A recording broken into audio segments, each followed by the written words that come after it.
Raj Kapoor Hindi cinema के प्रसिद्ध अभिनेता, निर्माता एवं निर्देशक थे। नेहरूवादी समाजवाद से प्रेरित अपनी शुरुआती फिल्मों से लेकर प्रेम कहानियों को मादक अंदाज से पर्दे पर पेश करके उन्होंने हिंदी फिल्मों के लिए जो रास्ता तय किया, इस पर उनके बाद कई फिल्मकार चले। भारत में अपने समय के सबसे बड़े शोमैन थे। सोवियत संघ और मध्य पूर्व में राज कपूर की लोकप्रियता दंतकथा बन चुकी है। उनकी फिल्मों, खासकर श्री 420 में बंबई की जो मूल तस्वीर पेश की गई है, वह फिल्म निर्माताओं को अभी भी आकर्षित करती है। राज कपूर की फिल्मों की कहानियां आमतौर पर उनके जीवन से जुड़ी होती थीं और अपनी ज्यादातर फिल्मों के मुख्य नायक वे खुद होते थे। सन 1935 में मात्र 11 वर्ष की उम्र में राज कपूर ने फिल्म इनकलाब में अभिनय किया था। उस समय वे बॉम्बे टॉकीज स्टूडियो में सहायक का काम करते थे। बाद में वे केदार शर्मा के साथ क्लैपर बॉय का कार्य करने लगे।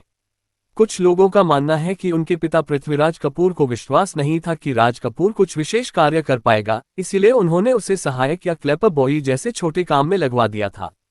परंतु पृथ्वीराज कपूर के साथ रहने वाले एवं बाद के दिनों में राज कपूर के निजी सहायक एवं सहयोगी निर्देशक वीरेंद्रनाथ त्रिपाठी का कहना है, पृथ्वीराज हमेशा कहते थे राज पढ़ेगा लिखेगा नहीं, पर फिल्मी दुनिया में शानदार काम करेगा। आज केदार ने उसे मेरा बेटा होने के कारण काम दिया है, लेकिन एक दिन वह भी होगा जब लोग राज को पृथ्वीराज का बेटा नहीं बल्कि पृथ्वीराज को राज कपूर का बाप होने के कारण जानेंगे। उस समय के प्रसिद्ध निर्देशक केदार शर्मा ने राज कपूर के भीतर के अभिनय क्षमता और लगन को पहचाना और उन्होंने राज कपूर को सन 1947 में अपनी फिल्म नीलकमल में नायक हीरो की भूमिका दे दी। नायक के रूप में राज कपूर का फिल्मी सफर हिंदी सिनेमा की वीनस मानी जाने वाली सुप्रसिद्ध अभिनेत्री मधुबाला के साथ आरंभ हुआ। 1946-47 में प्रदर्शित केदार शर्मा की नीलकमल तथा मोहन सिन्हा के निर्देशन में बनी चित्तौड़ विजय और दिल की रानी तथा 1948 में एन.एम. केलकर द्वारा निर्देशित अमर प्रेम में भी मधुबाला ही राज कपूर की नायिका थी। नरगिस के अतिरिक्त मधुबाला के साथ ही राज कपूर ने सबसे अधिक फिल्मों में नायक की भूमिका की है, परंतु इनमें सफल केवल नीलकमल ही हुई। अन्य फिल्मों की असफलता के कारण उन्हें भुला दिया गया। 1948 में प्रदर्शित आग वह पहली फिल्म थी जिसमें अभिनेता के साथ साथ निर्माता निर्देशक के रूप में भी राज कपूर सामने आए। हालांकि यह फिल्म सफल नहीं हो पाई। आग के प्रदर्शन के साथ ही राज कपूर की छवि एक विवादग्रस्त व्यक्तित्व के रूप में बनी। आग स्थापित परंपराओं का अनुकरण नहीं करती थी, किंतु वह अपनी अलग पहचान भी नहीं बना सकी। आग के बाद 1949 में राज कपूर बरसात फिल्म में अभिनेता के साथ साथ निर्माता निर्देशक के रूप में भी पुनः उपस्थित हुए और इस फिल्म ने सफलता का नया मानदंड कायम कर दिया। इस फिल्म की लगभग पूरी टीम ही नई थी। संगीतकार नए थे शंकर जयकिशन, गीतकार नए थे हसरत जयपुरी और शैलेंद्र, लेखक नया था रामानंद सागर, फिल्म की नायिका भी नई थी निम्मी। इतना ही नहीं, राधू कर्मकार, M.R. अचरेकर और G.G. मायकर जैसे नए टेक्नीशियनों की पूरी टीम थी। इन कारणों से लोग कहते थे आग में जो कुछ जलने से रह गया है वह बरसात में बह जाएगा। लेकिन राज कपूर ने किन्हीं की बातों पर ध्यान नहीं दिया। सिर्फ एक वर्ष के समय में बरसात पूरी हो गई और 1949 में बरसात के प्रदर्शन के साथ ही हिंदी सिनेमा में विस्मय का विस्फोट हुआ। शंकर जयकिशन, शैलेंद्र, हसरत जयपुरी, रामानंद सागर, निम्मी और सारे टेक्नीशियन रातों रात चोटी पर पहुंच गए। बरसात का संगीत देशकाल की सीमाओं को लांघ गया। चारों ओर मुकेश और लता के गाए हुए गीतों की धुन थी। गायिका लता मंगेशकर की पहचान भी बरसात फिल्म में ही मुख्यतः बन पाई। बरसात पूरी तरह एक नई फिल्म थी जिसकी नसों में पूरा का पूरा नया खून था। इतनी ताजगी और स्वनिर्मिति के साथ जुड़कर इस तरह सफल होने का दूसरा कोई उदाहरण आजादी के बाद के हिंदी सिनेमा के पास नहीं है।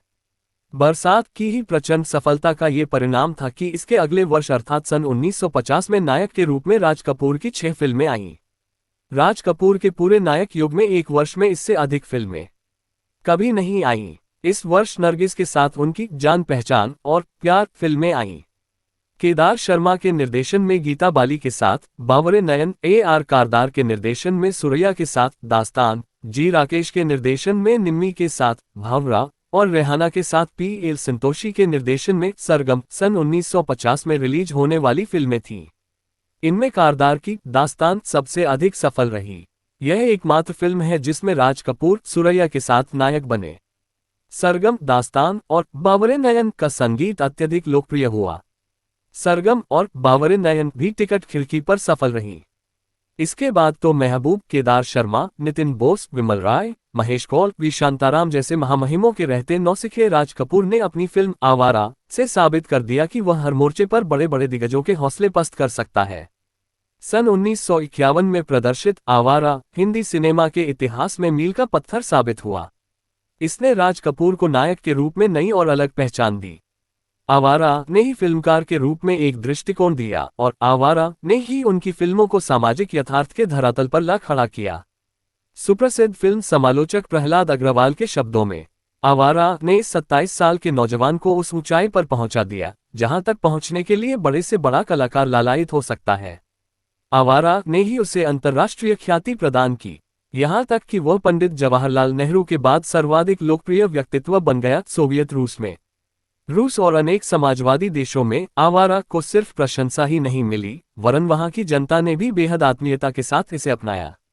लेखक पत्रकार विनोद विप्लव के शब्दों में, भारत ने विश्व स्तर पर चाहे जो छवि बनाए हो और उसके जो भी नए प्रतीक हो, लेकिन इतना तय है कि चीन, पूर्व सोवियत संघ और मिस्र जैसे देशों में राज कपूर हमेशा के लिए भारत का प्रतीक बने रहेंगे। चीन के सबसे बड़े नेता माओ त्से-तुंग ने सार्वजनिक तौर पर कहा था कि आवारा उनकी सर्वाधिक पसंदीदा फिल्म थी। शायद यही कारण है कि आज भी पेचिंग और मास्को की सड़कों पर घूमते टहलते हुए आवारा हूं गीत सुनाई पड़ने लगते हैं। ये राज कपूर की लोकप्रियता के विशाल दायरे का एक उदाहरण मात्र है। सन 1952 में नायक के रूप में राज कपूर की 4 फिल्में प्रदर्शित हुई, अंबर, अनहोनी, बेवफा और आशियाना। इन चारों में ही उनकी नायिका नरगिस थी। इतना ही नहीं, सन 51 से 56 के बीच राज कपूर की जितनी भी फिल्में आईं, उनमें नायिका नरगिस ही थी। ये भी अपने आप में एक रिकॉर्ड है। इस वर्ष की जयंत देसाई निर्देशित अंबर सबसे सफल फिल्म थी और ख्वाजा अहमद अब्बास निर्देशित अनहोनी सबसे असफल। एल आनंद के निर्देशन में बनी बेवफा इस वर्ष की एक महत्वपूर्ण फिल्म थी, जिसमें राज, नरगिस के साथ अशोक कुमार भी थे। अशोक कुमार ने बेवफा में एक भावुक चित्रकार की भूमिका में मर्मस्पर्शी अभिनय किया था। सन 1953 राज कपूर के लिए दुर्भाग्यपूर्ण वर्ष साबित हुआ। इस वर्ष उनकी आर.के. फिल्म्स की 3 फिल्में रिलीज हुई, आह, धुन और पापी। ये तीनों ही फिल्में असफल हो गईं। हालांकि इनमें से आह की असफलता एक आश्चर्यजनक बात थी। इसमें राज कपूर ने टीबी के मरीज के रूप में एक निराश प्रेमी की भूमिका निभाई थी, जिसे दर्शक स्वीकार नहीं कर पाए। सुप्रसिद्ध फिल्म समालोचक प्रहलाद अग्रवाल के अनुसार, अपने दौर की सभी विशेषताओं को लिए हुई थी आह। इसका संगीत तो बेहद लोकप्रिय हुआ था। उसकी गुरुता और मोहनी शक्ति बरसात और आवारा से 19 नहीं 20 थी। राजा की आएगी बारात, रंगीली होगी रात, मगन मैं नाचूंगी, आजा रे अब मेरा दिल पुकारा और जाने ना नजर पहचाने जिगर आदि गीत बेहद लोकप्रिय हुए थे। फिर भी आह इसलिए असफल हो गई क्योंकि आवारा ने राज कपूर की इमेज एक बिल्कुल अलग किस्म के मस्तमौला फक्कर नौजवान की बना दी थी। उस फ्रेम में राज कपूर का ये निराशावादी व्यक्तित्व कहीं नहीं अटता था। सन 1953 की उक्त तीनों फिल्मों की असफलता से राज कपूर की लोकप्रियता को गहरा धक्का लगा। राज कपूर के पास उस समय कोई फिल्म नहीं थी, लेकिन वे हार मानने वाले व्यक्तित्व नहीं थे। आह की असफलता के तुरंत बाद आर.के. फिल्म्स के अंतर्गत एक ऐसी फिल्म बनाई गई जिसने पूरे फिल्म उद्योग को चौंका दिया। ये फिल्म थी बूट पॉलिश, जिसमें राज कपूर स्वयं नायक भी नहीं थे और नरगिस भी नहीं थी।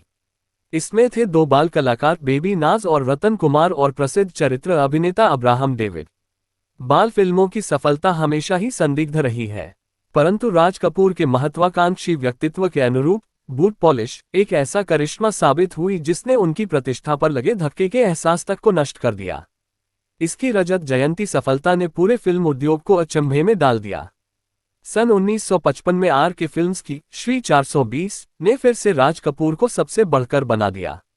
इस फिल्म को सफलता तो मिली ही, देश विदेश में सराहना भी हुई। और इन दोनों से बढ़कर यह कि श्री 420 अपने समय की सबसे अलग फिल्म थी, बिल्कुल नए मिजाज की। दर्शकों को इसमें नया स्वाद मिला। उन्होंने इसकी संवेदनशील भाषा में सामाजिक जिंदगी का नया अर्थ पहचाना। तब देश आजाद हुए कुल 8 वर्ष हुए थे। जनमानस पर आजादी का नशा छाया हुआ था। उस समय श्री 420 में सभ्यता और प्रगति की आड़ में पनप रही खोखली नैतिकता को पहचानने की कोशिश के साथ ही उसके संभावित खतरों से आगाह किया गया था। इस फिल्म में राज कपूर का अभिनय बेमिसाल है। इसमें वे मजाक ही मजाक में बहुत बड़ी बातें कहते हैं। यह एक ऐसी फिल्म थी जो अपने समय की जरूरत को पूरा करती है, हर वर्ग के दर्शक के साथ तादात्म्य स्थापित कर लेती है। सन 1956 राज कपूर के जीवन का महत्वपूर्ण वर्ष रहा। इसी वर्ष वे एक और कलात्मक ऊंचाइयों के चरमोत्कर्ष तक पहुंचे और दूसरी ओर लोकप्रियता के उच्चतम शिखर तक भी। वे हिंदी सिनेमा में अपने ढंग का अलग व्यक्तित्व बन गए, जिसका कोई मुकाबला नहीं। इस वर्ष उनकी 2 फिल्में प्रदर्शित हुईं, जागते रहो और चोरी चोरी। इनमें से व्यावसायिक दृष्टि से चोरी चोरी अधिक सफल रही थी तथा अत्यधिक लोकप्रिय भी। जागते रहो को आरंभ में अधिक व्यावसायिक सफलता नहीं मिली, परंतु यह एक महान फिल्म थी। इस फिल्म को कार्लो रिवेरी अंतर्राष्ट्रीय फिल्म महोत्सव में सर्वश्रेष्ठ फिल्म का ग्रैंड प्री पुरस्कार मिला। अंतर्राष्ट्रीय स्तर पर पुरस्कृत होने के उपरांत हिंदी दर्शक इस फिल्म का नाम सुनकर चौंके और दोबारा प्रदर्शित होने पर पहले की अपेक्षा जागते रहो को अधिक सफलता प्राप्त हुई। उस समय तक अंतर्राष्ट्रीय स्तर पर किसी भारतीय फिल्म को इतना बड़ा पुरस्कार प्राप्त नहीं हुआ था। ये पुरस्कार मिलने के बाद हिंदी जगत ने जागते रहो का भरपूर स्वागत किया। कला समीक्षकों ने इसे हिंदी सिनेमा की महत्वपूर्ण उपलब्धि माना। फिल्म विशेषज्ञ एवं लेखक प्रदीप चौबे के अनुसार ऑस्कर अवार्ड यदि सचमुच ही वैश्विक श्रेष्ठता का मापदंड हो तो जागते रहो आज भी उसकी हकदार है। हालांकि भारतीय सिनेमा के वातावरण को इस सब की जरूरत नहीं, क्योंकि पुरस्कारों की नियति खुद भी बहुत दरिद्र होती आई है। उधर राज कपूर को भी शायद ही कभी पुरस्कारों की ऐशना रही हो। जनता की लगातार तालियों से बड़ा और कौन सा पुरस्कार हो सकता है। जागते रहो सिर्फ अपने समय का नहीं बल्कि हर समय का विराट सच है और आधुनिक समाज के परिदृश्य में तो इसकी प्रासंगिकता और भी बढ़ती जाती है। इसीलिए मैं इसे कालजयी फिल्म स्वीकार करता हूं। इसके निर्माण के 53 वर्ष बाद भी यह फिल्म एक ताज़ा गुलाब की तरह जहनो दिल में महकती है। सन 1957 में दक्षिण भारत के प्रसिद्ध निर्माता निर्देशक एल.वी. प्रसाद की पहली हिंदी फिल्म शारदा में राज कपूर के साथ नायिका रूप में मीना कुमारी आई। ये फिल्म भी सफल हुई तथा इसने रजत जयंती मनाई। शारदा में मीना कुमारी ने उस त्यागमयी भारतीय नारी की भूमिका निभाई है जो परिस्थितिवश उसी व्यक्ति के पिता से विवाह करने के लिए मजबूर हो जाती है जिससे वह प्यार करती है। जिसे पति के रूप में पाना चाहिए था उसे बेटे के रूप में पाती है। वह दृश्य जिसमें राज कपूर मीना कुमारी को पहली बार मां कहकर संबोधित करते हैं, दिल को दहला देने वाला है। सन 1958 में राज कपूर की 2 फिल्में प्रदर्शित हुई, परवरिश और फिर सुबह होगी। इन दोनों ही फिल्मों में उनकी नायिका माला सिन्हा थी। ये दोनों ही फिल्में व्यावसायिक दृष्टि से सफल नहीं हो पाईं। परवरिश एक सामान्य फिल्म थी भी, परंतु दोस्तोयेवस्की के सुप्रसिद्ध उपन्यास अपराध और दंड पर आधारित फिर सुबह होगी वस्तुतः एक उत्तम फिल्म थी। प्रहलाद अग्रवाल के शब्दों में 58 में ही प्रदर्शित होने वाली रमेश सहगल की फिर सुबह होगी निश्चित ही एक उम्दा फिल्म थी, लेकिन टिकट खिड़की पर बुरी तरह असफल हो गई। हिंदी सिनेमा में कभी कभी कुछ चमत्कार भी होते हैं। फिर सुबह होगी की असफलता एक ऐसा ही चमत्कार थी। इसमें राज कपूर और माला सिन्हा ने उत्कृष्ट अभिनय किया था। रमेश सहगल का निर्देशन भी सक्षम था और इसके साथ ही साहिर लुधियानवी के सारगर्भित भावनापूर्ण गीतों को संगीतकार खयाम ने मधुर धुनों से सजाया था। फिर सुबह होगी में राज कपूर ने अपनी प्रचलित छवि से हटकर संजीदा भूमिका की थी, पर इस फिल्म की असफलता ने उन्हें बाद में पुनः अपने छवि के दायरे में वापस कर दिया।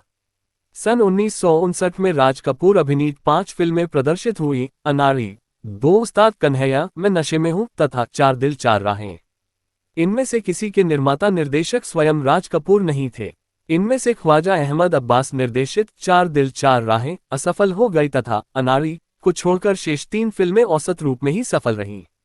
अनाड़ी का निर्माण एल.बी. लक्ष्मण तथा निर्देशन सुप्रसिद्ध निर्देशक ऋषिकेश मुखर्जी ने किया था। ये फिल्म राज कपूर के लिए एक सुखद घटना बन गई। 1956 में नरगिस के अलग हो जाने के बाद 1959 में आकर अनाड़ी ने राज कपूर को फिर अनोखे रूप में प्रस्तुत किया। निराशा का एक दौर समाप्त हुआ और सृजनात्मकता का नया अध्याय आरंभ। इसमें उत्कृष्ट अभिनय के लिए राज कपूर को सर्वश्रेष्ठ अभिनेता का फिल्मफेयर पुरस्कार भी प्राप्त हुआ। सन 1960 में राज कपूर की 3 फिल्में प्रदर्शित हुई, छलिया, श्रीमान सत्यवादी तथा जिस देश में गंगा बहती है। इनमें से श्रीमान सत्यवादी असफल साबित हुई, जबकि भारत पाक विभाजन की पृष्ठभूमि पर आधारित छलिया सफल हुई। जिस देश में गंगा बहती है का निर्माण भी राज कपूर ने ही किया था। ये फिल्म काफी उत्तम तथा सफल सिद्ध हुई। इसमें उत्तम अभिनय के लिए राज कपूर को तो सर्वश्रेष्ठ अभिनेता का फिल्मफेयर पुरस्कार मिला ही, इस फिल्म को भी सर्वश्रेष्ठ फिल्म का फिल्मफेयर पुरस्कार प्राप्त हुआ। सन 1961 में राज कपूर की एकमात्र फिल्म प्रदर्शित हुई, नजराना, तथा 1962 में आशिक। नजराना मद्रास के सुप्रसिद्ध निर्माता निर्देशक श्रीधर की पहली हिंदी फिल्म थी। इसमें राज कपूर की नायिका थी वैजयंती माला। प्रेम और कर्तव्य के अंतर्द्वंद को प्रस्तुत करने वाली नजराना में राज कपूर ने लंबे समय के बाद गंभीर भूमिका निभाई थी। यह अभिनय की दृष्टि से उनकी महत्वपूर्ण फिल्म है। आशिक ऋषिकेश मुखर्जी के निर्देशन के बावजूद अस्त व्यस्त पटकथा के कारण अधिक सफल साबित नहीं हो पाए। सन 1963 में प्रदर्शित दिल ही तो है तथा एक दिल 100 अफसाने एवं 1964 में प्रदर्शित दूल्हा दुल्हन सामान्य रूप से ही सफल हुई। दिल ही तो है में ही मन्ना डे की आवाज में गाया गया सुप्रसिद्ध गीत था लागा चुनरी में दाग छुपाऊं कैसे। 26 जून 1964 को अखिल भारतीय स्तर पर संगम प्रदर्शित हुई। इसके 100 से अधिक प्रिंट एक साथ रिलीज किए गए थे। ये निर्माता निर्देशक तथा अभिनेता सभी रूपों में राज कपूर की पहली रंगीन फिल्म थी। संगम में राज कपूर अपनी बहुआयामी प्रतिभा के साथ उपस्थित हुए।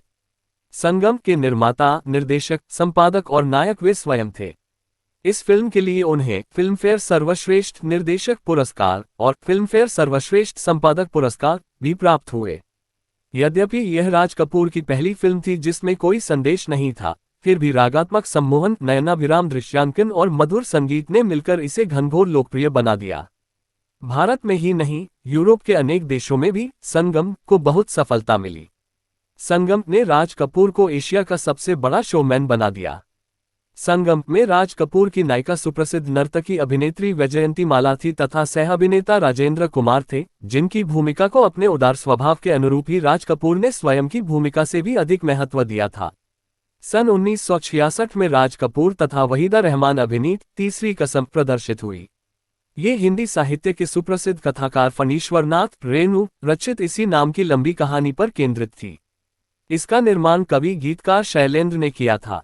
साहित्यिक कृति पर बनी फिल्म होने से आरंभ में इसे मुश्किल से वितरक मिले और बॉक्स ऑफिस पर भी आरंभ में इसे सफलता नहीं मिली। इसी दुख में शैलेंद्र दुनिया से चल बसे, परंतु बाद में लोगों ने इसका महत्व समझा और सिनेमा हॉल हाउसफुल रहने लगे। ये वह फिल्म थी जिसमें राज कपूर ने अपने जीवन की सर्वोत्कृष्ट भूमिका अदा की। हालांकि इस फिल्म के लिए पारिश्रमिक स्वरूप उन्होंने अपने मित्र कवि गीतकार शैलेंद्र से मात्र ₹1 लिया था। तीसरी कसम यदि एकमात्र नहीं तो चंद उन फिल्मों में से है जिन्होंने साहित्य रचना के साथ 100% न्याय किया हो।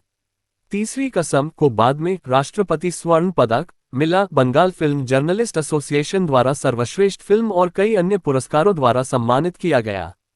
मास्को फिल्म फेस्टिवल में भी यह फिल्म पुरस्कृत हुई। इसकी कलात्मकता की काफी प्रशंसा की गई। 1967 में राज कपूर अभिनीत अराउंड द वर्ल्ड और दीवाना तथा 1968 में सपनों का सौदागर प्रदर्शित हुई। ये तीनों ही फिल्में असफल हो गईं। इनमें से किसी के निर्माता निर्देशक राज कपूर नहीं थे। दीवाना और सपनों का सौदागर के निर्देशक महेश कौल थे। सक्षम निर्देशक होने के बावजूद इन फिल्मों में वे अपनी सक्षमता का परिचय नहीं दे पाए और राज कपूर की उत्तम अभिनय क्षमता का सटीक उपयोग नहीं कर पाए। सन 1970 के दिसंबर में RK फिल्म्स की अपने समय की सबसे महंगी फिल्म मेरा नाम जोकर अखिल भारतीय स्तर पर एक साथ प्रदर्शित हुई। ये राज कपूर के जीवन की सबसे महत्वाकांक्षी फिल्म थी। फिल्म समालोचक प्रहलाद अग्रवाल के शब्दों में उद्धरण चिन्ह ... निश्चय ही राज कपूर इसके माध्यम से बाजार लूटने के लिए नहीं, अपने कलाकार की मुक्ति की उद्दाम आकांक्षा से उद्वेलित होकर निकले थे। एक निर्देशक और एक कलाकार के रूप में राज कपूर ने अपनी जिंदगी का सब कुछ जोकर को दिया। एक निर्माता के रूप में उन्होंने अंग्रेजी की लेफ्ट नो स्टोन अनटर्न्ड कहावत चरितार्थ की। मेरा नाम जोकर राज कपूर के सपनों का एक ऐसा तमाशा था जिसे वह एक साथ कलात्मक और व्यावसायिक ऊंचाइयों तक पहुंचाना चाहते थे। जोकर असफल हो गई। राज कपूर की जिंदगी का सबसे बड़ा सपना मिट्टी में मिल गया। वह सपना जिसके लिए उसने अपना पूरा अस्तित्व दांव पर लगा दिया था। इस सब के बावजूद जोकर राज कपूर की महानतम कलाकृति है जिसमें उसने अपने व्यक्तित्व, अपने रचनात्मक कौशल और कलाकार की पीड़ा को अत्यंत मार्मिक और सघन अभिव्यक्ति दी है। फिल्म विशेषज्ञ एवं लेखक प्रदीप चौबे ने संस्मरणात्मक शैली में लिखा है कि 1970 में मेरा नाम जोकर देख चुका था, वह भी मजबूरी में। जोकर के साथ ही बाजार में उतरी थी जॉनी मेरा नाम। ठीक जोकर के साथ ही रिलीज हुई थी। जॉनी की धूम मची हुई थी। फिर देव हमारा सुपर हीरो जॉनी ने जोकर को पछाड़ दिया था। रायपुर छत्तीसगढ़ में दोनों फिल्में आमने सामने लगी थीं। जॉनी मेरा नाम का टिकट जब ब्लैक में भी नहीं मिला तो मन मारकर दोस्तों का टोला जोकर में घुसा। टिकट खिड़की खाली पड़ी थी। टिकट लेकर हॉल में घुसे तो वह भी खाली पड़ा था। बहुत निराशा हुई। बहुत अन्यमनस्क मूड में हम लोग जोकर में घुसे थे, परंतु 3.25 घंटे की यह फिल्म देखने के बाद जब हम लोग हॉल से बाहर निकले तो राज कपूर लगातार मेरे भीतर बाहर थे। रायपुर से अपने कस्बे की 2 घंटों की बस यात्रा में जोकर मेरे भीतर से निकलने को तैयार न था। फिल्म की कहानी, विदूषक का जीवन दर्शन, भव्य फिल्मांकन, महान करुणा प्रधान संगीत, उदासी भर देने वाली टेक्निकल रंग प्रस्तुति आदि सभी तत्वों ने मुझे झकझोर दिया। जोकर के माध्यम से राज कपूर ने मेरी फिल्म चेतना पर हमला कर दिया था। लगभग सप्ताह भर में जोकर की खुमारी में रहा। राज कपूर एक झटके में मेरी समझ में आ गए। वह अचानक ही मेरे लिए दिलीप और देव से बहुत बड़े हो गए। रायपुर में जोकर देखने के 1 सप्ताह बाद यह मेरे लिए एक सुखद प्रसंग हुआ कि रायपुर के सिनेमा हॉल से उतरकर फिल्म मेरे छोटे से कस्बे की टूरिंग टॉकीज में लगी। फिल्म वहां सिर्फ 10 दिनों के लिए आई थी। आप इसे मेरा अतिरेक कहें या पागलपन की लगातार मैंने और दोस्तों ने हर रात वह फिल्म टाइटल से लेकर दी एंड तक बिला नागा देखी। हर शो उसी तन्मयता से, उसी मुग्धता से और हर बार किसी नई खोज के साथ। संक्षेप में ये कि यहीं से, बिल्कुल यहीं से राज कपूर मेरा महानायक बना। आवारा, श्री 420 तथा मेरा नाम जोकर राज कपूर के सृजन के 3 शिखर भी हैं तथा उनके जीवन दर्शन को प्रस्तुत करने के महत्वाकांक्षी माध्यम भी। यही कारण है कि राज कपूर ने आवारा तथा श्री 420 इन दोनों फिल्मों को किसी न किसी रूप में मेरा नाम जोकर से संबद्ध किया है। मेरा नाम जोकर में आवारा का प्रसिद्ध गीत आवारा हूँ दोहराया गया है तथा श्री 420 के कई दृश्यों की झलक दिखलाई गई है। इसलिए मेरा नाम जोकर को समझने के लिए यह आवश्यक है कि उसे देखने से पहले श्री 420 को अवश्य देख लिया गया हो। मेरा नाम जोकर जब रिलीज हुई तो इसका रनिंग टाइम 4 घंटे 43 मिनट था। 2 सप्ताह बाद ही इसे संपादित कर 4 घंटे 9 मिनट का किया गया और बाद में इसे काफी छोटा कर लगभग 3 घंटे 178 मिनट का संस्करण तैयार किया गया। 1986 में पुनः संपादित यह संस्करण व्यवसाय की दृष्टि से बहुत सफल रहा। इसमें सबसे अधिक फुटेज तीसरे भाग के ही काटे गए थे। कहानी तो वही थी, सिर्फ दूसरे और तीसरे भाग की लंबाई कम हो गई थी। इन 16 सालों में जोकर की महानता और तकनीकी गुणवत्ता के बारे में बहुत कुछ लिखा जा चुका था और जनता को लगा कि हमने अपने प्रिय राजू के साथ इंसाफ नहीं किया है। फिल्मों से प्रत्यक्षतः जुड़े सुप्रसिद्ध लेखक जयप्रकाश चौकसे के अनुसार युवा पीढ़ी के दर्शकों ने तुलना कर देखा और उन्हें अपनी पीढ़ी के फिल्मकार इस प्यारे बूढ़े जोकर के सामने बहुत फीके लगे। हिंदी सिनेमा में 2 असफलताओं की बड़ी हसरत से चर्चा की जाती है, गुरुदत्त की कागज के फूल और राज कपूर की मेरा नाम जोकर। ये दोनों ही फिल्में इनकी सबसे महत्वाकांक्षी फिल्में थीं जिन्हें दर्शकों ने नकार दिया, लेकिन 2 पीढ़ियां गुजर जाने के बावजूद वे आज भी मौजूद हैं। उन्हीं दर्शकों को उनकी अगली पीढ़ी को अचंभित कर रही हैं, आनंदित कर रही हैं। मेरा नाम जोकर के साथ ही राज कपूर ने नायक के रूप में फिल्मों से विदा ले ली। इसके बाद उन्होंने कई फिल्मों में चरित्र अभिनेता के रूप में भूमिकाएं निभाईं। वे पहली बार आर के फिल्म्स के ही बैनर तले निर्मित कल आज और कल में चरित्र अभिनेता के रूप में प्रस्तुत हुए। इसके निर्देशक थे उन्हीं के ज्येष्ठ पुत्र रणधीर कपूर। बाद में रणधीर कपूर निर्देशित धर्म करम के अलावा उन्होंने दारा सिंह की फिल्म मेरा देश मेरा धर्म, दुलाल गुहा निर्देशित खान दोस्त, ऋषिकेश मुखर्जी की नौकरी, संजय खान की चांदी सोना तथा अब्दुल्ला में भी चरित्र अभिनय किया। नरेश कुमार के 2 जासूस तथा गोपीचंद जासूस में अपेक्षाकृत उन्होंने मुख्य भूमिका निभाई।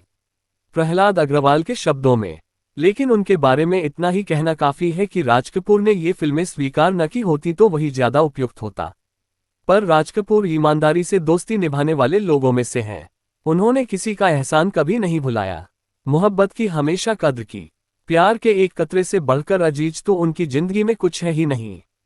इसीलिए दोस्ती की खातिर, मोहब्बत की खातिर उन्होंने कई ऐसी फिल्मों में भूमिकाएं की जिनमें उन्हें कतई काम नहीं करना चाहिए था। वकील बाबू उनके द्वारा अभिनीत अंतिम फिल्म थी। मेरा नाम जोकर जैसी क्लासिक फिल्म की व्यावसायिक असफलता तथा अपनी व्यावसायिक क्षमता के प्रति लोगों की आशंकाओं को निराधार साबित करते हुए राज कपूर ने स्वनिर्मित बॉबी फिल्म के द्वारा ये सिद्ध कर दिया कि यदि बॉक्स ऑफिस ही उनके ध्यान में हो तो वे बड़े बड़े सितारों के बिना भी बॉक्स ऑफिस पर तहलका मचा देने में पूरी तरह सक्षम है। बॉबी सन 1973 में प्रदर्शित हुई जो बॉक्स ऑफिस पर सुपरहिट हुई। अपनी इस फिल्म में उन्होंने अपने बेटे ऋषि कपूर और डिम्पल कपाड़िया जैसे बिल्कुल नए कलाकारों को मुख्य भूमिका में लिया और दोनों ही सुपरहिट स्टार साबित हुए। इस फिल्म ने उस समय व्यावसायिक सफलता के सारे रिकॉर्ड तोड़ दिए। बॉबी फिल्म की सफलता के बाद राज कपूर ने अगली फिल्म सत्यम शिवम सुंदरम बनाई, जो कि फिर एक बार हिट हुई। इस फिल्म ने यद्यपि रजत जयंती मनाई, परंतु इसने दर्शकों और कला पारखियों को निराश ही किया। जितनी आकांक्षाएं इसको लेकर पैदा की गई थीं, उन पर यह पूरी नहीं उतरी। हालांकि उन्होंने इस फिल्म पर पानी की तरह पैसा बहाया। एक एक दृश्य को चरम सीमा तक खूबसूरत बनाने के लिए उन्होंने कड़ा परिश्रम किया था। इस फिल्म के क्लाइमैक्स में बाढ़ का दृश्य था, जिसे फिल्माने के लिए उन्होंने अपने खर्च से नदी पर बांध बनवाया और नदी में भरपूर पानी भर जाने के बाद बांध को तुड़वा दिया, जिससे कि बाढ़ का स्वाभाविक दृश्य फिल्माया जा सके। जयप्रकाश चौकसे के शब्दों में, सत्यम के बाढ़ दृश्य इतने प्रामाणिक इसलिए लगते हैं कि वे असली बाढ़ के दृश्य हैं और कमर तक पानी में खड़े रह कर लिए गए हैं। दरअसल वे दृश्य बहुत खतरा उठा कर लिए गए हैं, क्योंकि बाढ़ का तेज बहाव यूनिट के सदस्यों को मुसीबत में डाल सकता था। स्वयं राज कपूर कमर तक पानी में खड़े रहकर काम कर रहे थे। जब बाढ़ का पानी उतर गया, तब देखा कि सत्यम के लिए लगाया पूरा गांव बह गया। मंदिर का विशाल सेट लगभग नष्ट हो गया है। राज कपूर ने उस समय भी शूटिंग की जब बाढ़ का पानी उतार पर था, क्योंकि फिल्म में उन दृश्यों की भी आवश्यकता थी। सत्यम शिवम सुनंदरम के बाद राज कपूर ने प्रेम रोग का निर्माण किया। इसका निर्देशन भी उन्होंने स्वयं किया। इसमें नायक रूप में ऋषि कपूर एवं नायिका के रूप में पद्मिनी कोल्हापुरे को लिया गया। आरंभ में इस फिल्म की सफलता की गति काफी धीमी रही। इसके विरुद्ध प्रचार भी खूब हुआ था, परंतु धीरे धीरे ये संभलती चली गई तथा सफल हो गई। अनेक स्थानों पर इसने रजत जयंती मनाई। यद्यपि इसकी व्यापारिक सफलता चमत्कारिक नहीं थी, परंतु अनेक दृष्टियों से इस फिल्म को काफी महत्वपूर्ण माना गया है। यह न केवल विधवा विवाह की समस्या पर आधारित थी, वरन मूलतः ये औरत के बारे में तत्कालीन सामंती सोच पर बहुत से सूक्ष्मता से प्रहार करने वाली फिल्म थी। स्त्री के अक्षत कौमार्य की रूढ़िगत महत्ता को अत्यंत कलात्मकता के साथ इसमें तोड़ा गया है। सन 1985 में रणधीर कपूर द्वारा निर्मित तथा राज कपूर द्वारा निर्देशित फिल्म राम तेरी गंगा मैली प्रदर्शित हुई। ये वह समय था जब पिछले कुछ वर्षों में फिल्म उद्योग के प्रायः सभी हिंदी फिल्म निर्माता चमत्कारी सफलता का मुंह देखने के लिए तरस गए थे। इस फिल्म के भी रिलीज होने के एक दिन पहले तक किसी को अनुमान भी नहीं था कि राज कपूर का जादू फिर लोगों के सिर चढ़कर बोलेगा। वैसे भी फिल्म में कोई स्टार नहीं था जिसका सम्मोहन दर्शकों को खींचता। राजीव कपूर की इससे पहले की सारी फिल्में फ्लॉप हो चुकी थीं। लेकिन जब यह फिल्म रिलीज हुई तो इसने सफलता का नया कीर्तिमान रच दिया।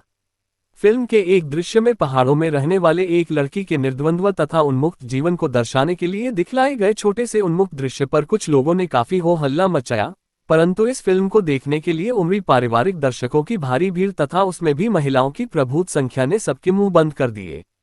राम तेरी गंगा मैली बनाने के बाद वे हिना के निर्माण में लगे थे, जिसकी कहानी भारतीय युवक और पाकिस्तानी युवती के प्रेम संबंध पर आधारित थी। हिना के निर्माण के दौरान राज कपूर की मृत्यु हो गई और उस फिल्म को उनके बेटे रणधीर कपूर ने पूरा किया। राज कपूर को संगीत की बहुत अच्छी समझ थी, साथ ही साथ वे ये भी अच्छी तरह से जानते थे कि किस तरह के संगीत को लोग पसंद करते हैं। यही कारण है कि आज तक उनके फिल्मों के गाने लोकप्रिय हैं।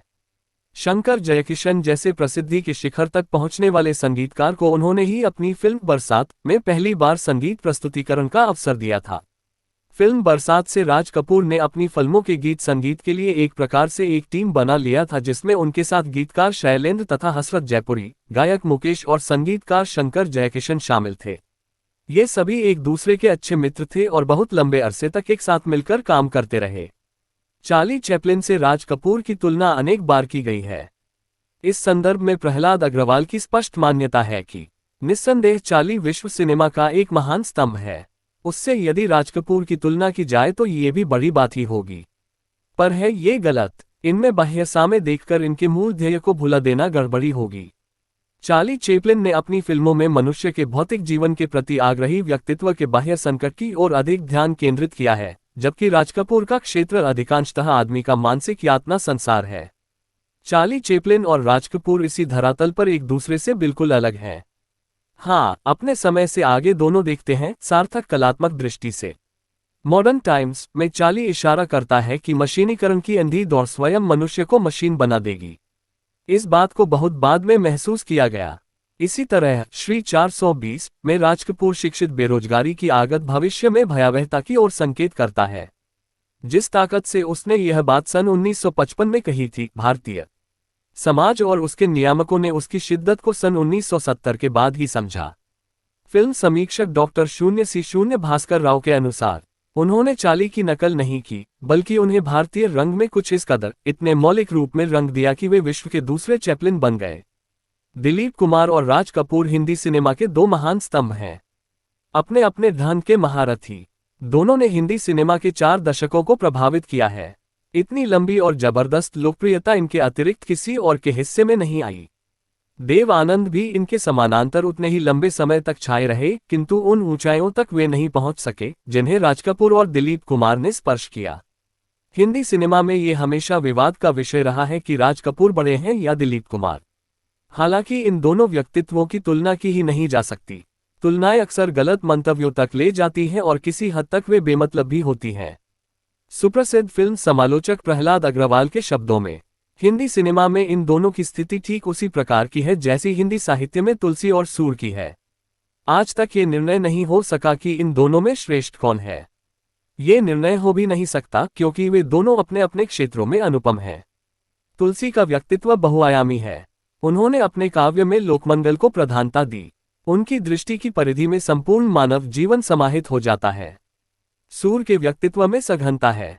उनकी दृष्टि जीवन के अनिर्वचनीय सौंदर्य का संधान करती है। वे प्रेम और सौंदर्य के महासागर में डूब जाते हैं, जीवन के एक ही भाव की अनंत गहराइयों में उतरते हैं। ठीक उसी तरह राज कपूर और दिलीप कुमार हैं। जहां राज कपूर का सपना एक संपूर्ण फिल्म होती है, वहीं दिलीप कुमार अपने अभिनेता व्यक्तित्व के प्रति इतने सतर्क हैं कि वे पूरी फिल्म की उत्तमता का पर्याय बन जाते हैं। राज कपूर अपनी निजता को फिल्म से संबंधित प्रत्येक व्यक्ति में प्रसारित करते हैं। वह प्रत्येक सहयोगी कलाकार और तकनीशियन के भीतर की क्षमता का अधिक से अधिक उपयोग कर लेते हैं।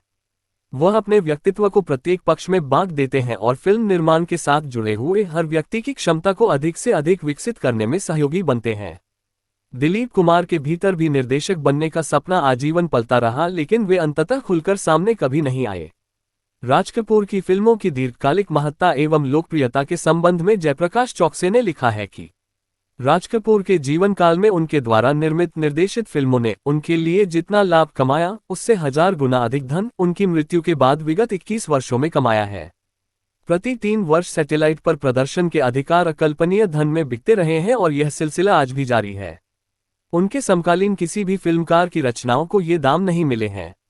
उनकी प्रासंगिकता के संबंध में उदाहरण स्वरूप जयप्रकाश चौकसे ने लिखा है कि सूरज बड़जात्या की पहली फिल्म मैंने प्यार किया का सफल प्रदर्शन हुआ और फिल्म के लिए श्रेष्ठ निर्देशक का पुरस्कार लेते हुए बड़जात्या ने कहा कि राज कपूर की फिल्मों ने उन्हें प्रेरित किया है और पाठ्यक्रम की तरह वे इन फिल्मों को बार बार देखते हैं।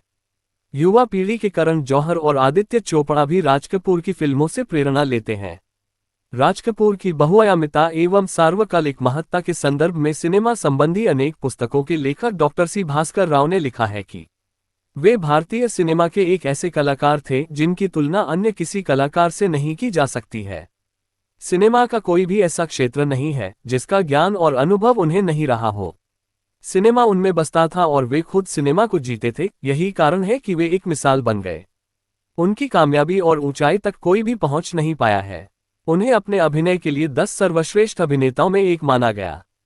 उन्हें सदी के सर्वश्रेष्ठ निर्देशक और सदी के सर्वश्रेष्ठ शोमैन का सम्मान भी प्रदान किया गया। उन्हें सिनेमा का सबसे बड़ा शोमैन माना जाता है, लेकिन इसका अर्थ ये कदापि नहीं है कि वे सिर्फ व्यावसायिक फिल्में ही बनाते थे। उनकी अधिकांश फिल्मों में व्यावसायिकता, कलात्मकता, साहित्यिकता और सामाजिकता का सम्मोहक सम्मिश्रण मिलता है। वास्तव में वे एक हरफनमौला सिने व्यक्तित्व थे। उनकी फिल्मों का हर पक्ष इतना सधा हुआ होता था कि हिंदी सिनेमा का हर दर्शक उससे मुग्ध हो जाता था। वे हिंदी और भारतीय सिनेमा के वैसे पहले व्यक्ति थे जिन्होंने उसे एक विश्वमंच प्रदान किया। नायक तो सिनेमा के क्षेत्र में बहुतेरे हुए, पर राज जैसे नायक सदियों में कोई एक ही होता है।